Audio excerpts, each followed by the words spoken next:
श्री स्वामी समर्थ. गुढीपाडव्याच्या दिवशी मराठी नवीन वर्षाची सुरुवात होत असते आणि या दिवशी म्हणजेच गुढीपाडव्याच्या शुभमुहूर्तावरती बरेचसे लोक आपले वर्षभराचे राशी भविष्य जाणून घेत असतात. राशीचक्रामध्ये 12 राशी आहेत आणि त्यापैकी पहिली राशी आहे ती म्हणजे मेष राशी.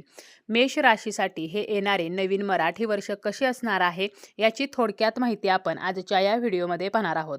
मेष राशींच्या व्यक्तीच्या जीवनामध्ये गुढीपाडव्यापासून काही बदल होणार आहेत. गुढीपाडव्यापासूनच नवीन मराठी वर्ष सुरू होते. विजय आणि समृद्धीचे प्रतीक म्हणून आपण या दिवशी गुढी उभारत असतो, गुढीची पूजा करत असतो.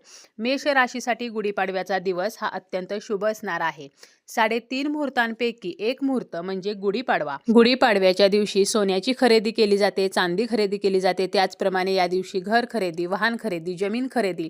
तर या शुभ मुहूर्तावरती बरेचसे लोक मोठे आर्थिक व्यवहार करत असतात किंवा मोठ्या वस्तूंची खरेदी सुद्धा करत असतात. मेष राशींच्या व्यक्तींना जर गुढीपाडव्याच्या मुहूर्तावरती घर खरेदी करायची असेल किंवा वाहन खरेदी करायची असेल तर हा दिवस त्यांच्यासाठी अत्यंत शुभ आहे. नवीन व्यवसायाची सुरुवात सुद्धा आपण या दिवशी करू शकतो. एखादं जर नवीन हॉटेल काढायचं असेल किंवा एखादं नवीन दुकान टाकायचं असेल, अगदी आपल्याला छोटासा एखादा जर बिझनेस सुरू करायचा असेल तर मेष राशीच्या व्यक्तींनी आवर्जून गुढीपाडव्याच्या दिवसापासून या व्यवसायाला सुरुवात करावी. ज्यांना महत्त्वाचे निर्णय घ्यायचे आहेत तर त्यांच्यासाठी सुद्धा गुढीपाडव्याचा दिवस हा खास असणार आहे.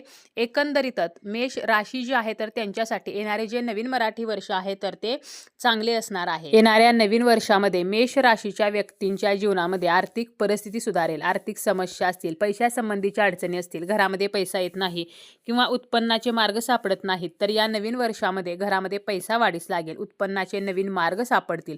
फक्त ज्या मेष राशीच्या व्यक्ती आहेत तर त्यांनी आपले कर्म जे आहे तर ते प्रामाणिकपणे करायचे आहे, कारण कष्टाशिवाय कोणतंही फळ मिळत नाही. आपले कष्ट प्रामाणिकपणे करायचे आहेत. नक्कीच या 2026 मराठी नवीन वर्षामध्ये त्यांना कष्टाचे, मेहनतीचे फळ जे आहे तर ते मिळणार आहे. नवीन संधी जर या व्यक्तींना आल्या तर या संधींकडे दुर्लक्ष करायचं नाही. नवीन संधी ही मेष राशीसाठी या नवीन वर्षामध्ये जणू एक पर्वणीच असणार आहे. त्यामुळे नवीन संधी जर आल्या तर त्यांचा स्वीकार करायचा आहे. हे वर्ष जे आहे तर ते मेष राशींच्या व्यक्तींच्या प्रयत्नांना यश देणारे वर्ष आहे. त्याचप्रमाणे नातेसंबंध या नवीन वर्षामध्ये सुधारतील. अडलेली जर काही कामे आहेत, बऱ्याच वर्षापासून काही कामे अडून राहिलेली आहेत, काही केल्या ती पूर्ण होत नाहीत तर ही कामे सुद्धा या नवीन वर्षामध्ये पूर्ण होणार आहेत. कुटुंबातील ताणतणाव नष्ट होतील. त्याचप्रमाणे या व्यक्तींच्या आयुष्यातील सकारात्मकता वाढणार आहे, त्यांचा आत्मविश्वास वाढणार आहे. या ज्या व्यक्ती आहेत तर त्यांनी गुढीपाडव्याच्या दिवशी गुढी उभारायची आहे. त्याचप्रमाणे आपला जो मुख्य दरवाजा आहे तर त्यामध्ये तुपाचा दिवा लावायचा आहे. देवघरामध्ये सुद्धा तुपाचा दिवा लावायचा आहे. गाईला आवर्जून हिरवा चारा खायला द्यायचा आहे, जेणेकरून आपले नशीब जे आहे तर ते चमकेल, आपला भाग्योदय जो आहे तर तो होईल. तर अशा प्रकारे मेष राशीसाठी येणारे नवीन मराठी वर्ष हे आनंदाचे आणि सुखसमृद्धीचे असणार आहे.